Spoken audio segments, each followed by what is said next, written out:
From Hollywood, it's time now for... Johnny Dollar. George Reed here. Well, hi, George. Haven't heard from you in a long time. Skip the formalities, Johnny. I have a problem. You and everybody else. $25,000 problem, possibly $50,000. Double indemnity clause, huh? Right. Who's insured? Name is Mercedes Crabtree. Crabtree. Elderly woman, lives out in Montana. Uh-huh. And how long has the policy been in effect? Almost 30 years. And you're crying because you have to pay it off? Well, that's it, Johnny. We aren't sure. What? A few days ago, somebody took a shot at her. They missed. But, Yeah? well, last night, she disappeared.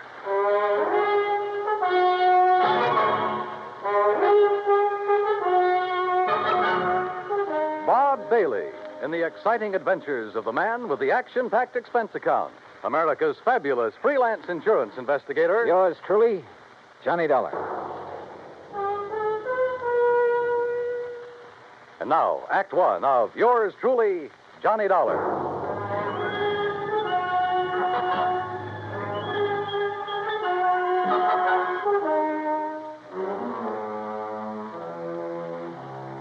Expense account submitted by Special Investigator Johnny Dollar to Floyd's of England, American Branch Office, Hartford, Connecticut.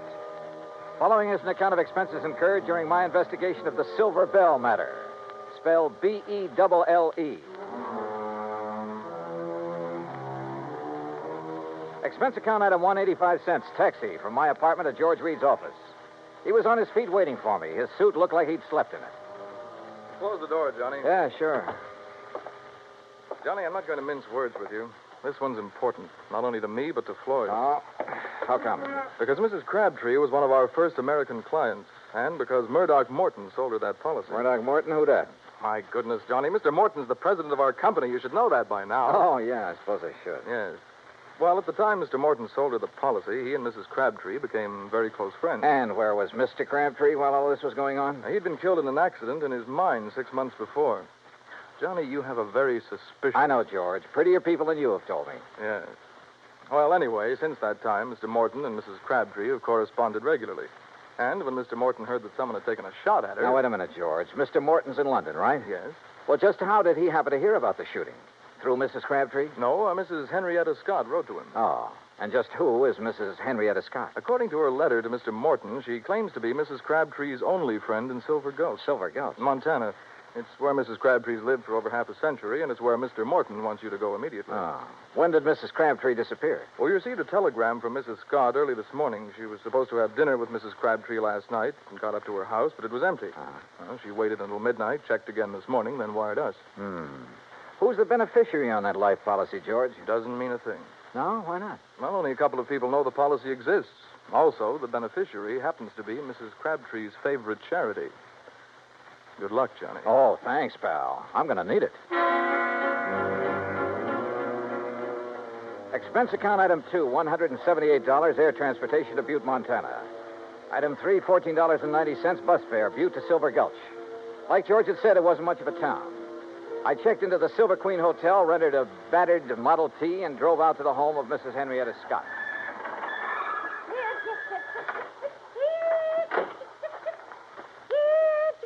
Oh, you startled me out of a day's growth. I'm sorry. Mrs. Scott? Yes. Oh, you must be from Grandma's trunk, yes. Beg your pardon? Grandma's trunk. They sent you, didn't they? Well, come along with me. It's in the house. Mrs. Scott, wait a minute. I'm afraid you've made a mistake. You mean you're not from Grandma's trunk? I don't even know Grandma. It's an antique shop in Butte. They said they'd send a man out to offer me a price for my hand-carved rosewood headboard. You're not him, huh? No.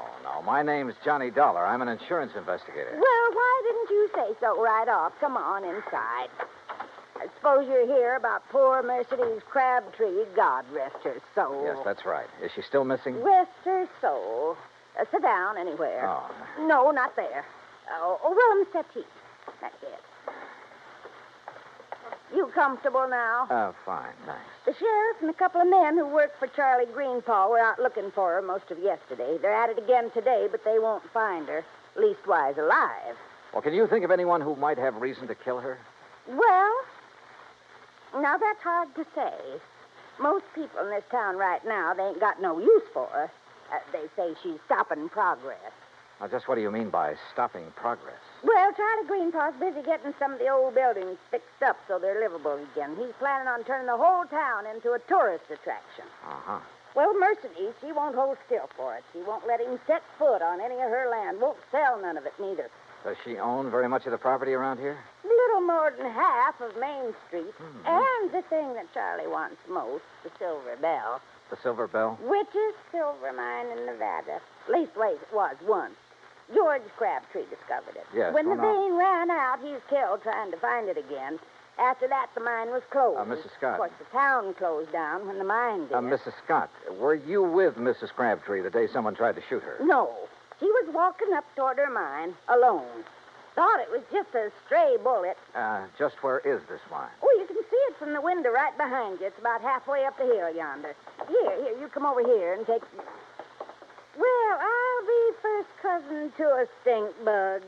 Why, what is it? Up there on that hill going toward the mine. It's Charlie Greenpaw and Slim Richards, the sheriff's deputy. Now, I wonder if they think she's down inside that mine. A few minutes later, I caught up with Greenpaw and Richards. They'd stopped near a large, newly painted no trespassing sign about 20 yards from the mine's entrance. I introduced myself. Mr. Dollar, you see that sign says no trespassing? Yeah? Well, folks around here take the signs Mrs. Crabtree had put up mighty seriously. That right, Slim? Sure is. You mean you're not going in there, Greenpaw? Well, now, we didn't say we weren't going in. We just thought we'd better consider it before we did anything hasty. But she could be dying in there. Providing she's in there. Right, Mr. Greenball? That's right, Slim. Now, Dollar, you want to go on in? Why, there's nothing to stop you. No, sir. Not a thing.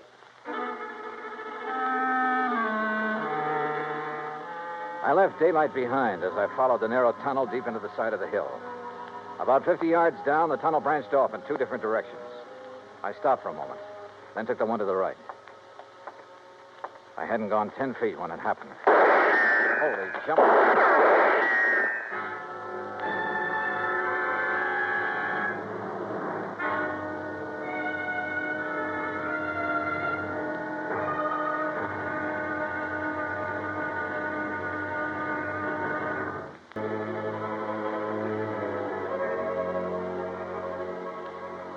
I wasn't alone in the mine, that was for sure. But whoever was in there with me wanted to be alone and resented the intrusion. I wondered if they could hear, so I picked up a rock and tossed it on down the side of the tunnel. Oh. You heard bad, stranger? Well, I'll be him. Mrs. Crabtree, is that you? You're trying to trick me. No, wait a minute. My name's Johnny Dollar, insurance investigator. I've got a bead on you now, mister. So don't you move till you can prove what you're saying. Oh, no, I don't intend to. What are you doing in my mind? Looking for you. Your friend, Mr. Morton, is worried about you. Oh. Walk up this way, Mr. Dollar. But you be mighty careful about it. Yes, ma'am, I sure will. You say Murdoch Morton sent you all the way out here? That's right, ma'am. Your friend, Mrs. Scott, wrote to him. I declare. It seems forgot she even knew. You know Murdoch? No, ma'am, I've never had the pleasure. Oh, he's such a fine gentleman. I remember years ago when I first met him. Oh, he was so kind and understanding. Hey, what's the matter? Oh, crazy fool thing I did coming in here and falling. Hurt myself bad, too. Mr. Dollar, you're just going to have to carry me out. It'll be a pleasure.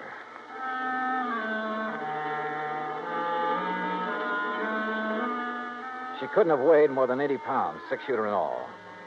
I carried her out of the mine and down the hill to her cabin. I had just finished making her as comfortable as I could when Mrs. Scott arrived. Oh, dear. Oh, you poor old dear thing. You ever hear such sick garbage, Mr. Dollar? Woman, stop looking like you buried me yesterday and run and get the doctor to take care of my ankle. Your ankle? Well, what's the matter with it? Well, it's busted. Ooh. Now, why do you think Mr. Dollar had to carry me? Oh, dear. Is there a doctor in Silvergulch? Doc Weaver, he's pretty old, Oh, but he he's... doctored me for almost 40 years. Go get him, Henrietta, before I get mad at you for tattling to Miss Morton. Yes, dear, yes. Yes, I'll do it. I'll do it right now. Now then, Mr. Dollar, you come over and sit by me. Keep company till the doc gets here. Yeah, sure. Hey, you know, you really ought to rest. Why don't you start asking me questions, Mr. Dollar? Came all the way out here to do that, now, didn't you? Well, there are a few things I'm curious about. Like what? Now, for one thing, why you took those shots at me in the mine. Thought you might be one of Charlie Greenpaw's friends. Oh, he's the man who's trying to buy your mine, isn't he? But I ain't going to sell it. No, sir. No matter how much he offers. You believe the mine could be worked again someday? Might be. Somebody could find the vein again. But that ain't why I won't sell. It's because my husband, he's buried in there, Mr. Dollar. Him and the others that were caught in that cave-in. Oh, I see. I've told them all. If they set one foot on my property, I'm going to shoot first and ask questions later. Aren't you afraid someone might shoot back one of these days? Oh, haven't so far. That's not what Mrs. Scott told us. I know what she told her, and she's mistaken. Why, that bullet missed me by a good 2 feet. You don't think it could have been a warning? No, I don't. People in these parts, if they wanted to frighten me, there are better ways of doing it than that. Well, if that's so, I sure hope they don't try any of them.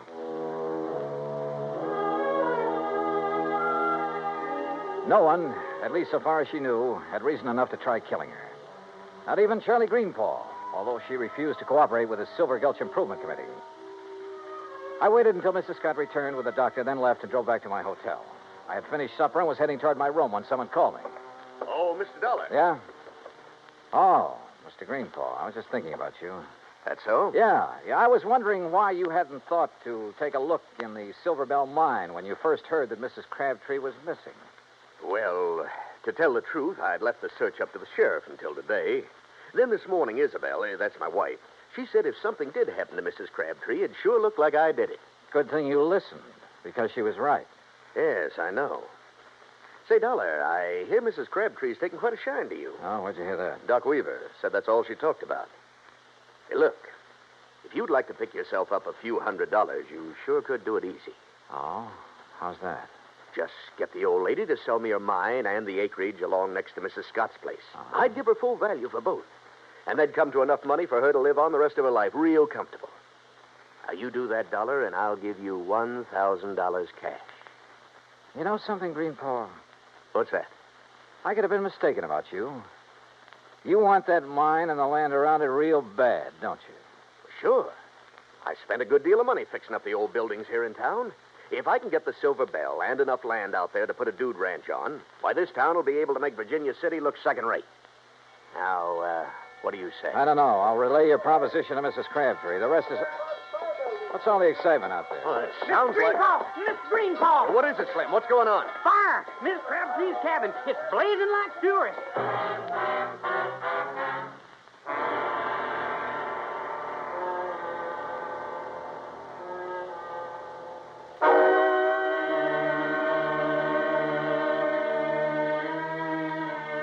By the time we reached the cabin, it was all over.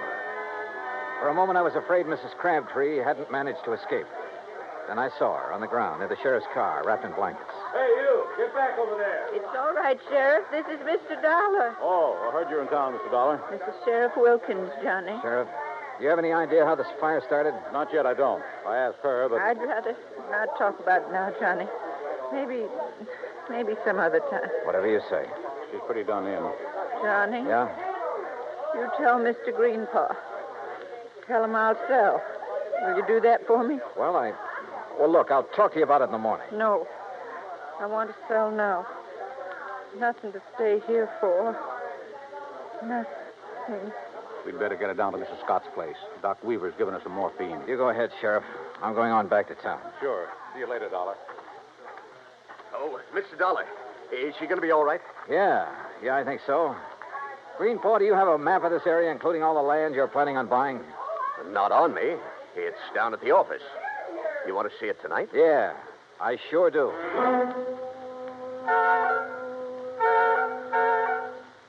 I took a look at the map. Got a little sick at my stomach. Then drove back to Henrietta Scott's. There was a light on in the front room, so I got out of the car and walked up to the door.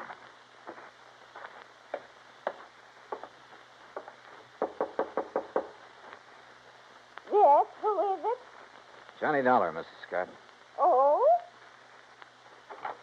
Well, isn't it a little late to come calling, Mr. Dollar? I mean, after all, Mrs. Crabtree is sleeping sound, and I'm all ready for bed. I want to see Mrs. Crabtree. I want you to wake her up. Well, I just couldn't do that. The doctor told me she should have as much sleep as she can get. Yeah, you took his orders a little too literally, Mrs. Scott. Why, whatever do you mean? I mean trying to burn her house down with her still in it. What? Yes, she trusted you. She thought you were the only person she could trust. Then when she found out different, she decided to sell her land and get away from here. Why, that's a pack of the biggest lies I ever did hear. Now, what reason would I have for wanting to hurt the poor old dear? Money. Money? You own most of the land adjoining the Crabtree property, including that around the Silver Belle. Greenpaw wouldn't buy your land unless he could buy Mrs. Crabtree's. When she refused to sell, you decided to see that property changed hands the hard way. If that's so, why would I be so concerned about her? Now, why would I write Mr. Morton telling him she'd been shot at and then wiring when she disappeared? Why? To protect yourself. You purposely missed her that day. You had to set up your alibi. You got no proof. No, you're right. I haven't. But Mrs. Crabtree has. She knows who and what started that fire in the cabin. Now, get out of my way. No. Oh. Mrs. Crabtree. Mrs. Crabtree. Huh? What is it? All right, Mr. Dollar. You move away from her. Not until I find Move out. away now, or I'll shoot.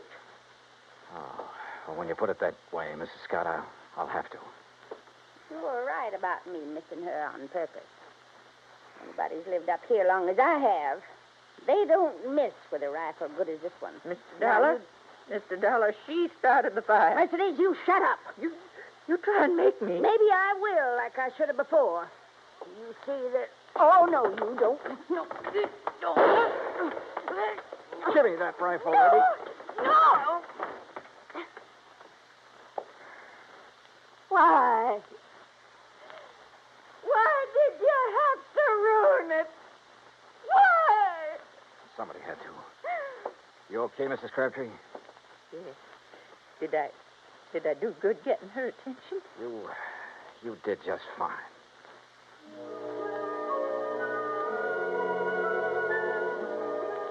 I was ready to leave Silvergulch the next day, but I stayed over for another week, waiting for a little English gentleman by the name of Murdoch Morton to arrive and claim his bride. Yeah, just about everybody in Montana came to Mrs. Crabtree, Mrs. Morton's wedding. Everybody, that is, but her old friend, Mrs. Henrietta Scott. Expense account total, $317.10. Yours truly, Johnny Dollar.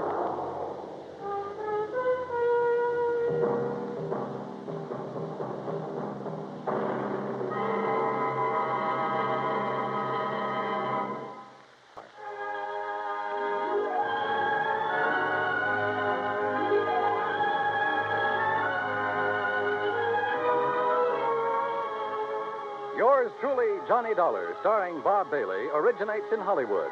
Written by Charles B. Smith, it is produced and directed by Jack Johnstone. Heard in our cast were Virginia Gregg, D.J. Thompson, G. Stanley Jones, Frank Nelson, Sam Edwards, and Will Wright. Be sure to join us next week, same time and station, for another exciting story of yours truly, Johnny Dollar. This is Dan Coverly speaking.